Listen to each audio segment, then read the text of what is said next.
day. Kaya hindi talaga, sir, totoo na may cooperation at the very first day. Really, the resistance is so... Makapalang to, sir. Hindi ako tinatablan ng ganyang mura, sir. Thank you.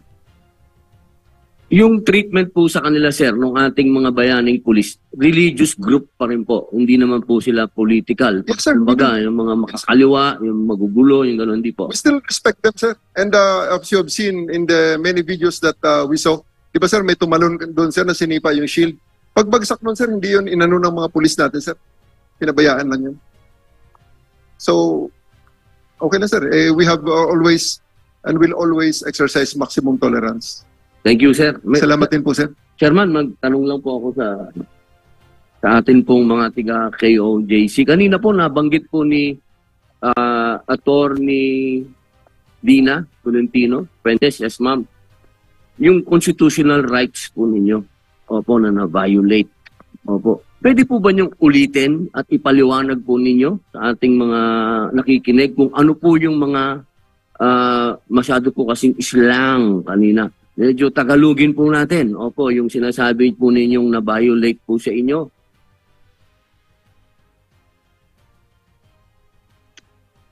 Thank you po. I will try, pero Bisaya ho ako, so Yes, ma'am. hindi ako. Sige po, kahit... sige po. I'm not as well versed in Tagalog po. Hihingi na ako ng paumanhin sa inyo. Una po, the right to life, liberty, and property of the KOJC. Opo, yan po. Pakipaliwanag po natin. Opo, liberty of life. The right to life, Oh. liberty, and property. Liberty. Opo, liberty. Kalayaan. Kalayaan po. Kalayaan po para Kalayaan po. mabuhay. Yes po. Okay. And the right to live peaceably in their residences. Mamuhay Saan ng po ba yung residence nila? Saan po ba yung residence nila? ang residence po nila sa compound po. Po. Isa yon. And So, na-violate po yun. Bakit po na-violate? Yes Opo, bakit po na-violate yung kanilang kalayaan, mabuhay ng tahimik sa kanilang lugar? hindi na ho sila nakaka-move freely around. Nung first day pa po, pati kami ho, nahirapan.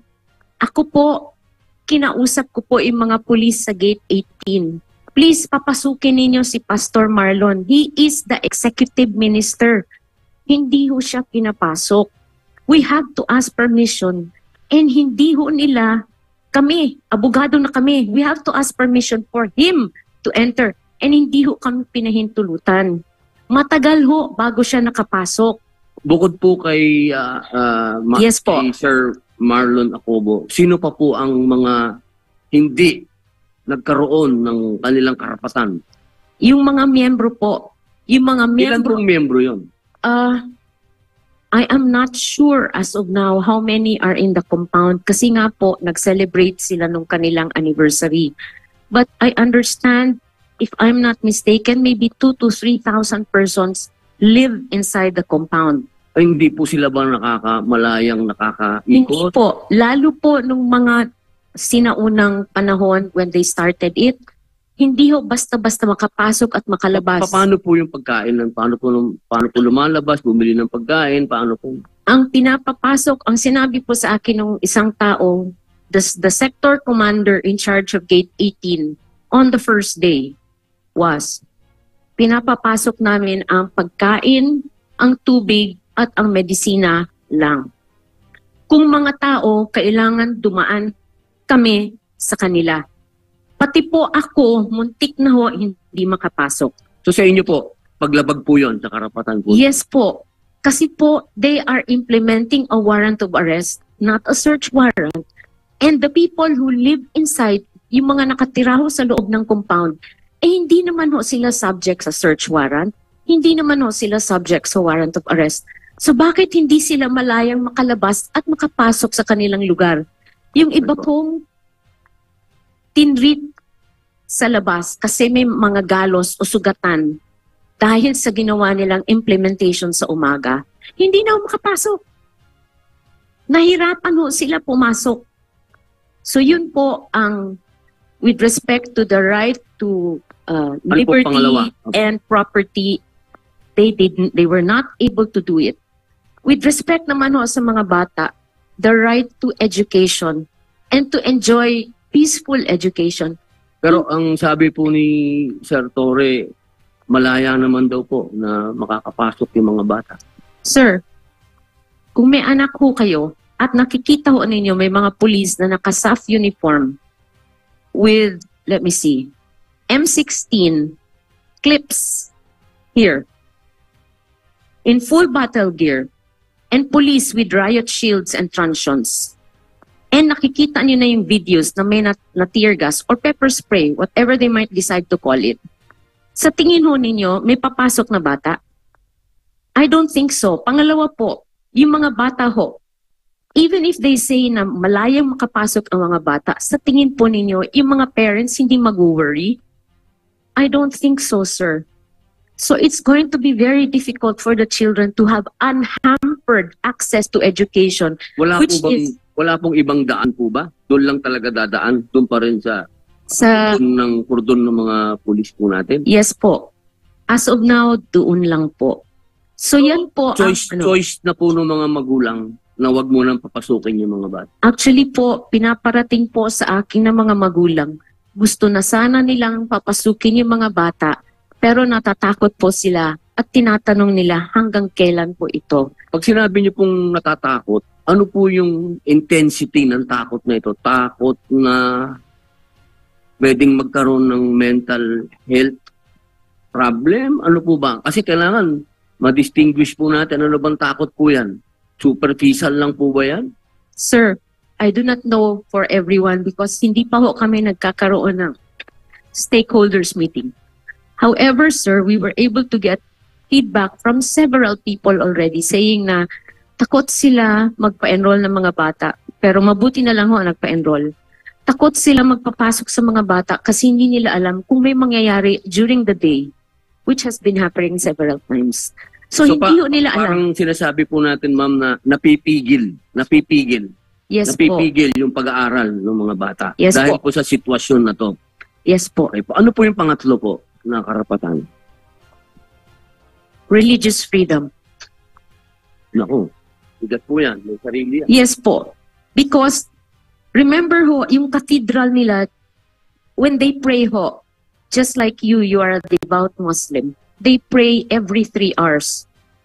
Every 3 hours. They start at 3 a.m. And that is all throughout the day, in addition to their devotionals. So, and they always face their cathedral. Unfortunately po, hindi na sila maka-Sunday service doon. Dahil hindi sila makapasok, ginawa na nga hong command center. Pangalawa ho, in fact, Ma'am, pinipigil po ba kayo magdasal? Kasi kanina po nung nandun po kami, nagdadasal po yung mga membro natin.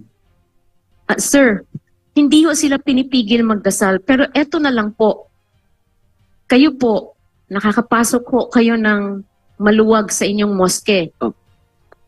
Pero kung pipigilan ho kayo magdasal sa loob ng inyong moske, hindi ho ba that is a constraint on the right to religious freedom? Opo. So yan po ang sagot ko. Pinigilan po kayong pumasok sa loob ng... Buti kami po. Mabuti na lang po, may one time yung gwapong colonel po dyan, si Colonel Marantan, pinapasok ko ako one time. So nakapasok ko ako because he very kindly allowed me to enter.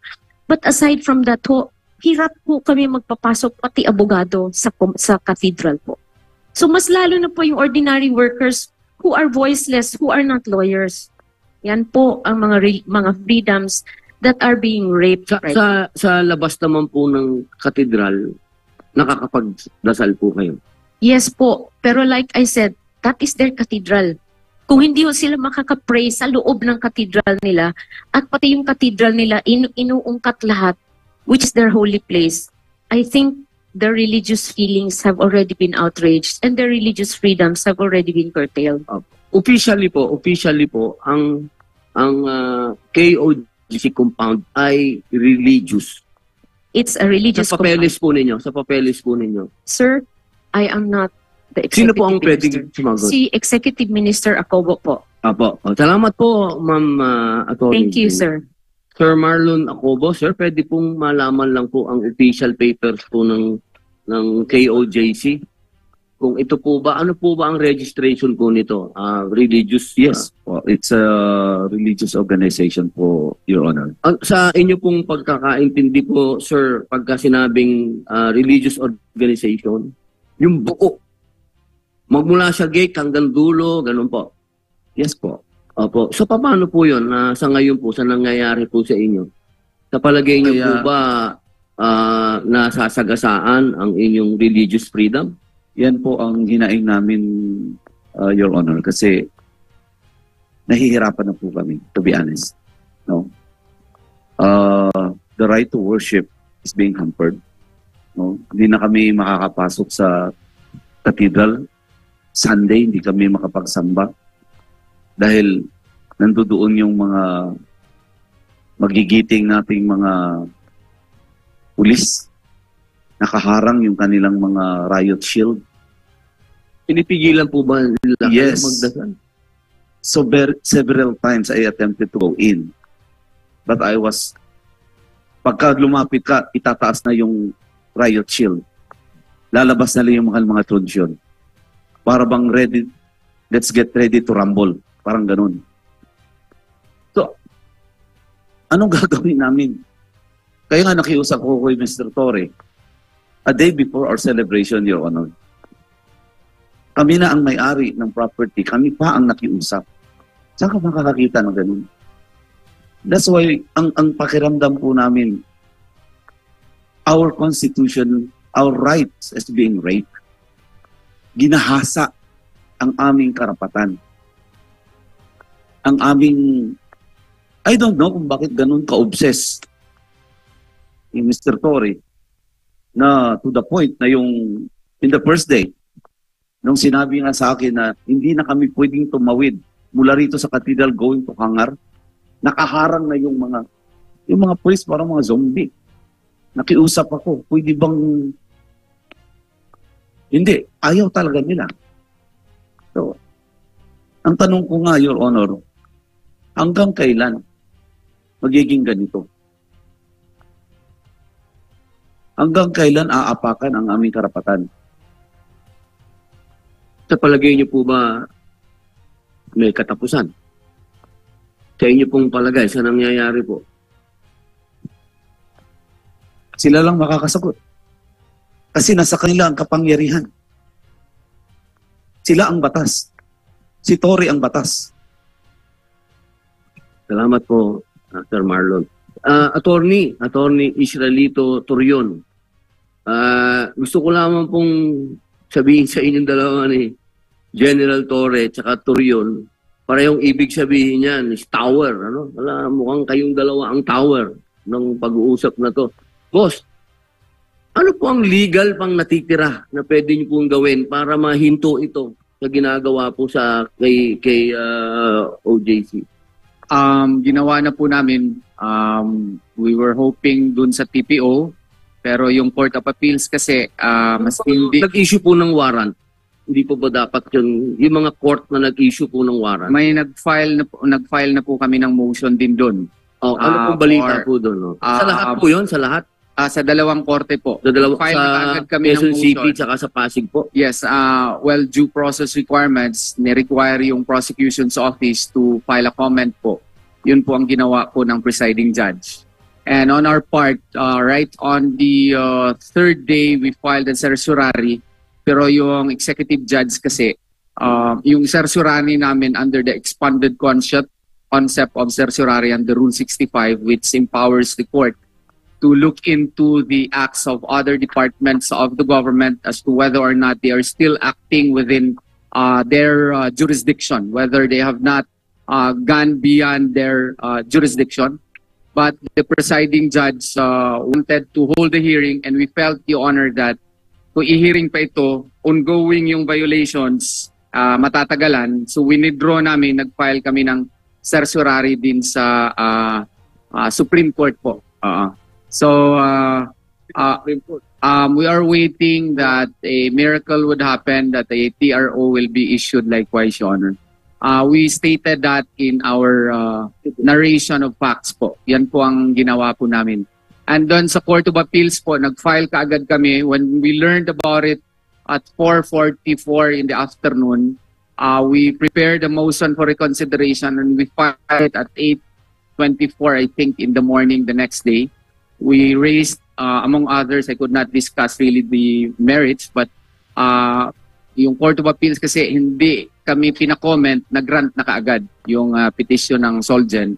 So, diniscuss namin dun sa aming motion for reconsideration na third parties naman ito, hindi naman po ito si Pastor Apollo Sikibuloy.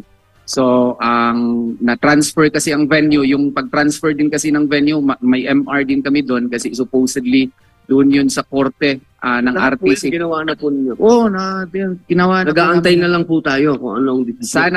Sana po. And aside Ano po sa palagay nyo ang ating long process? Ano po ba? we are hoping na yung Supreme Court would act on our prayer for When? very urgent prayer. I was hoping within the day ngayon. Okay. Pero wala pa. So we are praying to Allah Subhanahu wa Ta'ala that maybe on Monday po sana. Inshallah. Yes, inshallah. May clarification lang sana po, Sige po. Senator. Kasi kanina yung proton elic na machine kasi hindi pa in-answer ni Sir Torre. Iba po yun sa ground penetrating radar na equipment din na dala nila.